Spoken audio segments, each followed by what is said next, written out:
Oh, we're joined by former King Country Marlborough Red Devils loose forward Greg Brimble on Absolutely Famous. And we're talking rugby, of course, specifically last Saturday's test between the All Blacks and Ireland. And Brims, before we get on to the rugby, a bit of rain down there in New South Wales. Um, yes, John, I'm thinking I should have brought a boat business instead of a caravan business, mate. It's as I was saying to you earlier on, we've had over 13 inches of rain in 3 days. It's just the place is drenched, mate. It is just non-stop solid. I've never seen rain like it for consistency. I've seen heavier rain, but I haven't seen consistent rain like this. It's just unbelievable, mate. Yeah, well, they've broken all sorts of records down there. Just for those who haven't heard before, exactly where are you in New South Wales, Brims? In Nowra, on the south coast of New South Wales, John, about 3 hour drive south of Sydney and about an hour's drive south of Wollongong. Yes, I guess caravan sales a bit JK Noah will be a bit slower this week with all the water. Well, they've been steady, but there's not a lot of people walking in off the street at the moment, John. It's weather for ducks, that's for sure. Yeah, well, Brims, onto the footy, of course. Really good game of Test rugby last week. The All Blacks 42-19 winners, 6 tries to 3. What were your views of it? Well, just before, what a fantastic weekend of international rugby, John. It was great. It was, if you're a rugby nut like you and I are, or sports fans in general, what a fantastic weekend of international rugby. But yes, that was a terrific game, and it's the test match we've been waiting for, hasn't it?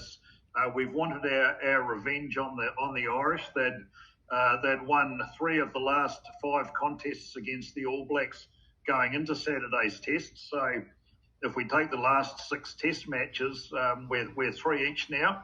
So that was a game that the All Blacks desperately wanted to win, to regain some face and give them some confidence, not only going into the rest of this series, John, but going into the remainder of the 22 season, and of course looking forward to next year.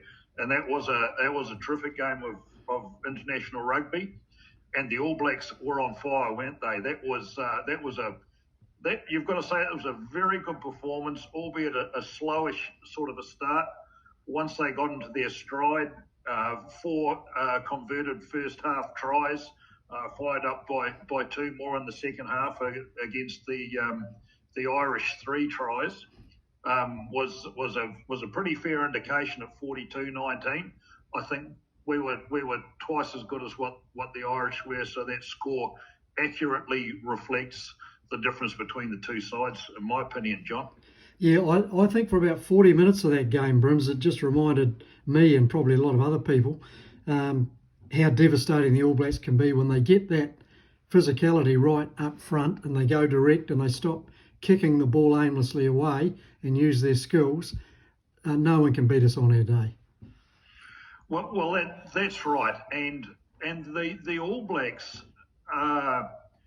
they've mastered the art of scoring off scraps of possession and taking their opportunities when presented. Now the All Blacks only had 42% of the possession and 40% of the territory in that game, but outscored the Irish, 6 tries to 3 and twice as many points. And when I look through some of the stats, John, they're quite telling. The All Blacks ran for 400, just over 400 metres, and the Irish 350 metres. But the average metres per run for the Irish was 2.5 metres compared to just over 4 metres for the All Blacks. Now that doesn't sound like big figures, but when you take everything into context and the averages, the All Blacks held onto the ball and ran with it for twice the distance when they did have possession of the Irish. Now they made much better use of the possession that they did have, and they scored those opportunities into points. They turned them into points, and and that was the telling difference.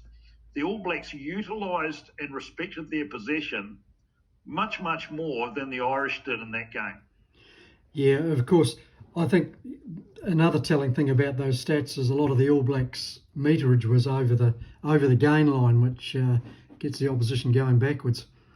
Well, that's right. I mean, Sevu Reece ran for 108 metres and Adi Savia for 61 metres.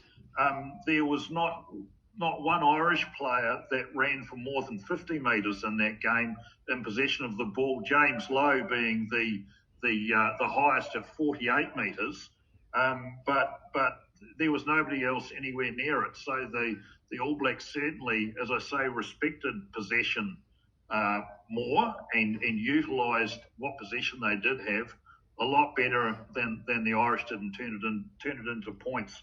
And you know, they only had 40% of the territory as well. So the times that they did venture into the Irish half, and particularly the Irish 22, with the so-called red zone, they turned those opportunities into points, and that's been a trademark of New Zealand in recent times. If you look at games against the Springboks and the Australians, where they have struggled for possession and territory, they have quite often outscored the opposition because they respect possession and they turn it into points and make the most of their opportunities. Yeah, quite right. And I think as the game went on, I thought Aaron Smith and Beauden Barrett in 9 and 10 were fantastic. I think they were right on top of their games. They were. I mean, Aaron Smith had a slowish start to the game, but didn't have a lot of possession either, because the Irish dominated the first 15 to 20 minutes of that contest. But once Aaron Smith got into his stride, he played beautifully.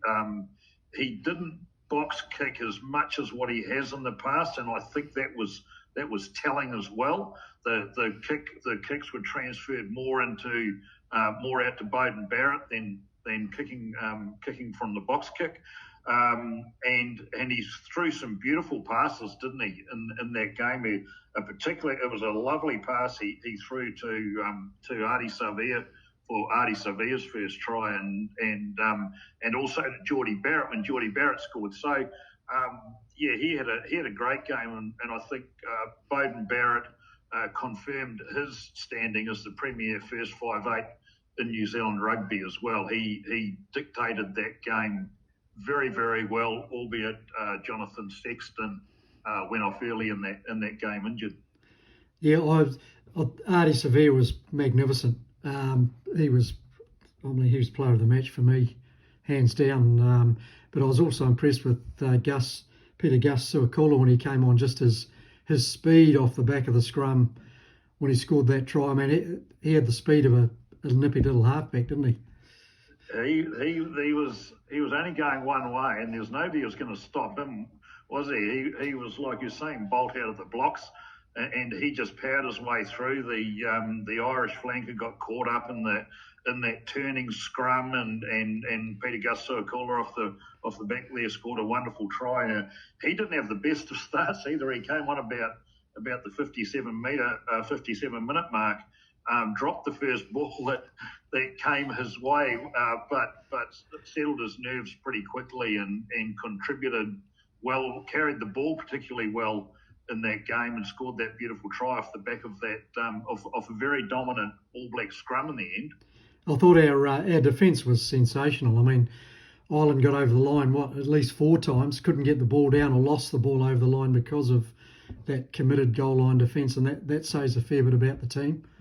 Well, it was a highlight, wasn't it, of the game, the All Blacks' defence, and something that they've prided themselves on for some time now.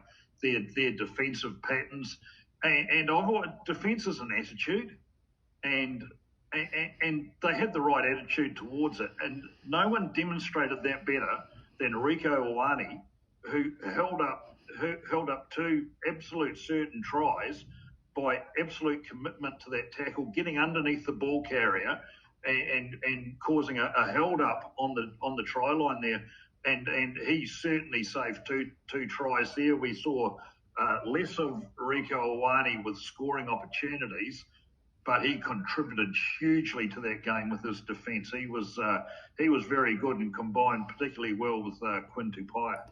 And I thought Lester Fainganuga had a really good debut. He got highly involved, and all the skills that he showed in Super Rugby, his physicality, getting over the gain line and defence were all there. Well, he had a slightly nervous start, but he grew into that game, didn't he? And he really proved his worth at international level. He's particularly physical. He's very strong on the tackle, and he carries the ball well. He didn't get a try on Saturday, but my word, he contributed to a couple in particular, and he was very good, and I think he's got a huge career, a long career with the All Blacks if he can stay fit. Yeah, quite agree. And of course, it was a big week for the All Blacks. They lost their coaches to COVID. They lost 3 key players, including Will Jordan and David Havili, and they obviously got even tighter because of that. And the players, I think, hearing their interviews, actually enjoyed the fact that they ran the cutter themselves pretty much. Yeah, well, they lost Jack Goodhue as well. There, they lost most of the coaching staff. It couldn't have been a more challenging build-up. But I think that shows the strength of the All Black coaching setup and the support staff, that they could quite easily and seamlessly carry on going forward, preparing for that test match.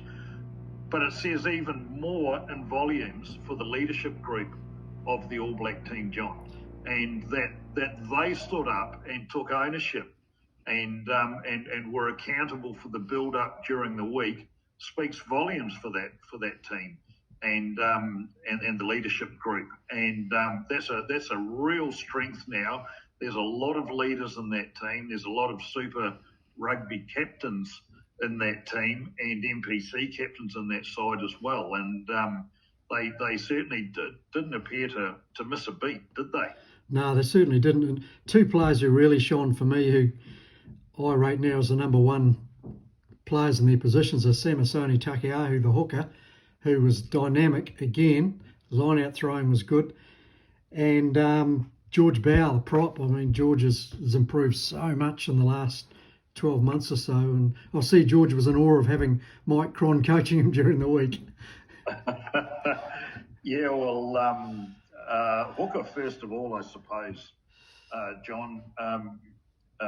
Cody Taylor doesn't look 100% fit at the moment. He looks like he's carrying an injury somewhere, and Samasoni Takiaho was very, very good when he came on. He added some direct punch and running and aggression to the All Blacks attack in the tight quarters. His throwing into the line out was solid, and isn't it wonderful to have a player of his ability on the sidelines at the moment? I don't think his spot on the sideline is going to be for much longer. I think he's going to be our starting hooker going forward, looking into next year, and he's a wonderful player. But for me, George Bow was the All Blacks standout player on Saturday. He had a fantastic game. He dominated the scrums. He had a ding dong battle up front. He was solid. He carried the ball so well, didn't he? And pulled off a number of very, very good tackles, and a very good selection, and a warranted selection. And going forward, that's just so positive for New Zealand and the scrummaging. The set pieces in particular were very solid, weren't they? Yeah, they were. And what we thought was going to be a very, very even contest turned out to be a contest up front that was dominated by the men in black on Saturday. There's 2 key areas or groups of combinations we're looking for to cement for the World Cup. Let's start with the loose forward trio. How did you see them work in tandem? Not so much individually, but what did you think of the combination?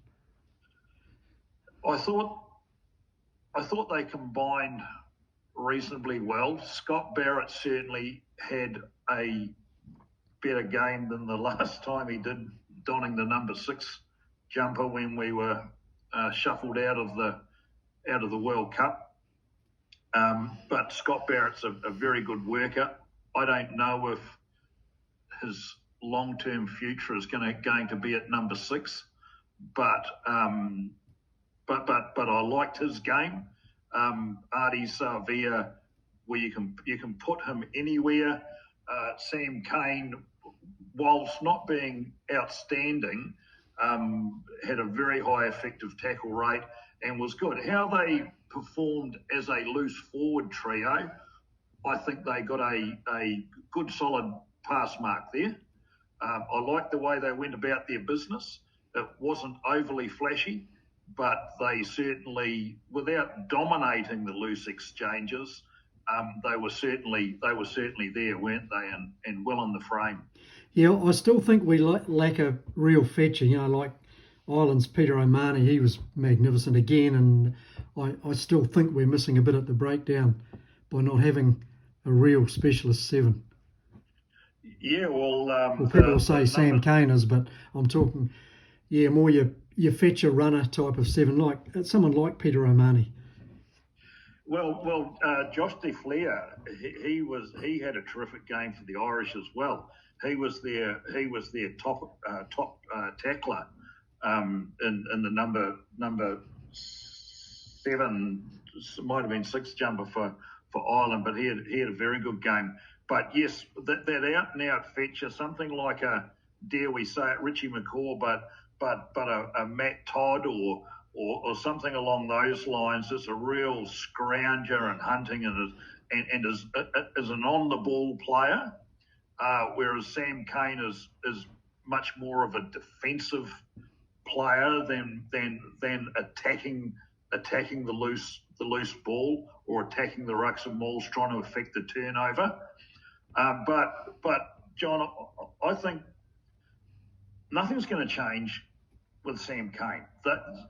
Sam Cane's locked in for the captaincy for next year, and unless he's injured, I can't see them making any changes there. No matter what we think. So I think we've got to accept the fact that Sam Cane's there and that he's our 7.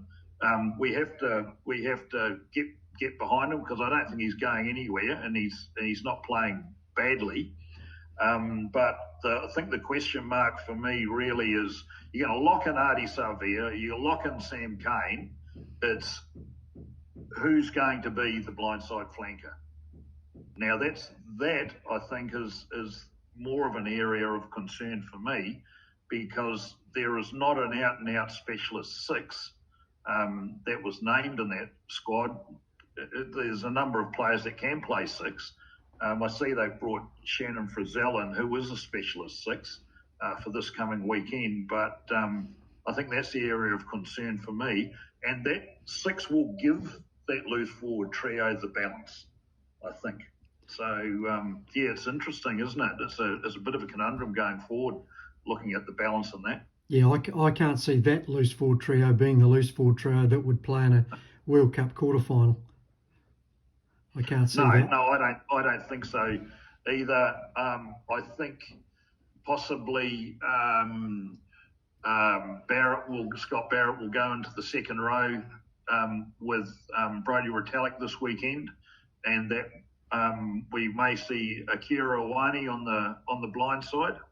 I'm hoping, and that will be a test for him as well. And I really hope he gets a run, because when he's in the dominant form he has shown in the past, he's a world beater, and he's as good as any blindside flanker in the world on his day. So I'd love to see him get a run this weekend. Of course, the build-up was disrupted last week. It's been disrupted again this week with Sam Whitelock ruled out from delayed concussion and Tupou Vai with COVID. So, in comes Patrick Tuipulotu, who played a club game in Auckland last week, and he's into the squad. I've got no major issue with that, because I think Patrick will be in the World Cup squad. He was, yes. And Patrick Tuipulotu was very good last year, wasn't he? He was a terrific player. for the All Blacks when Brodie Retallick had his injuries and unavailability, and he was a very good stand. And he's another leader as well in that leadership group of the All Blacks.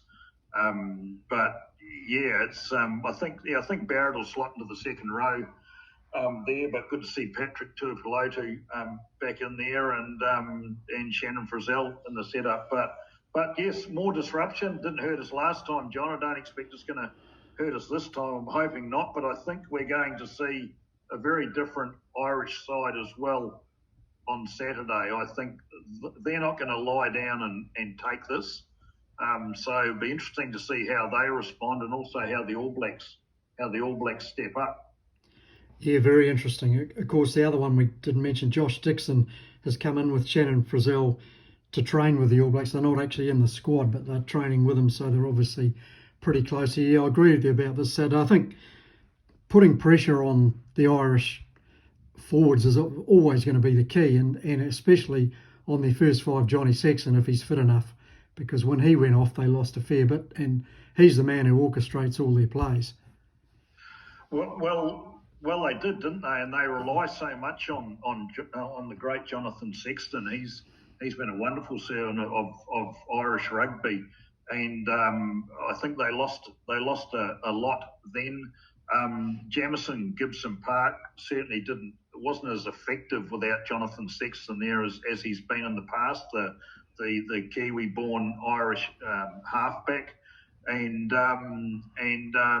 Bundy Aki, the other Kiwi, came in late on the game and scored a good try for the Irish. But it'll be interesting to see if they make any changes, because they were comprehensively beaten.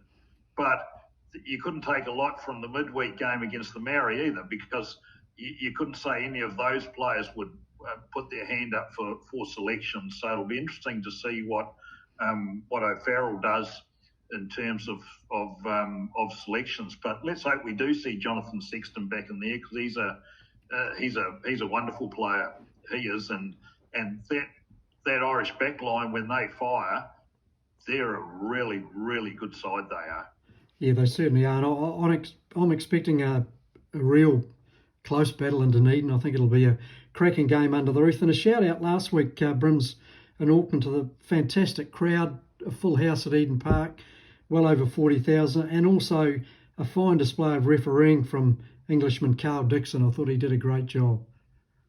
He did. He controlled that game well, didn't he? And I was thinking exactly that while I was watching the game. He managed that game well, and he reminded me of the way he communicated with the players, reminded me of the way Ben O'Keefe does. He had a good relationship with the players.